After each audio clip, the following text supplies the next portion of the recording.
After this, Snow White shouted loudly, climbing up a high mountain.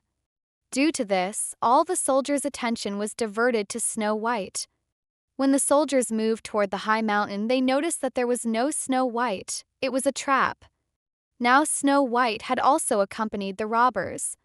They reached the thick forest while running and finally got rid of the soldiers. Jonathan admired the bravery of Snow White and assured her, "We will always be loyal to the king, because we were so comfortable in everything during his time." A soldier came to their hidden place where they were talking. Seeing Snow White, he pointed an arrow toward her. Jonathan saw him before he attacked. Moving Snow White aside, he got shot by the arrow while saving her. Jonathan's other companions captured that soldier, and Snow White decided to take Jonathan to the dwarfs.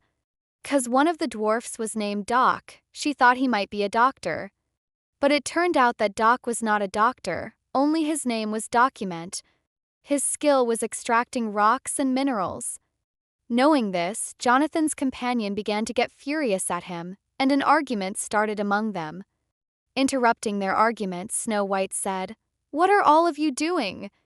The aim of the evil queen is to create conflicts among us so that we may fall apart and not believe in one another, being selfish. But it is not like that. All problems will resolve if we help one another." Everyone fell silent for a time after listening to Snow White's words. After this, Doc said, "I am not a doctor in reality, but I will do my best to save Jonathan's life." Doc took Jonathan inside his house. Through a long time, when he came out, there was sadness on his face. All were glancing at him with curious eyes.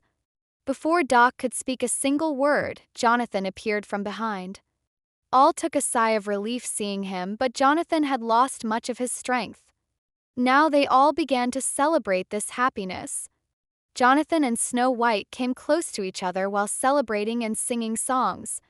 Before they could approach each other, they realized they were standing among many people. Jonathan and his companions decided before sunrise that they would move into the forest early in the morning so that this secret place would remain hidden and Snow White would be safe. Jonathan said before departing, "Today I am going for 2 days. I will not be able to return during this time, but I promise that we will go to the kingdom in search of the king when I return."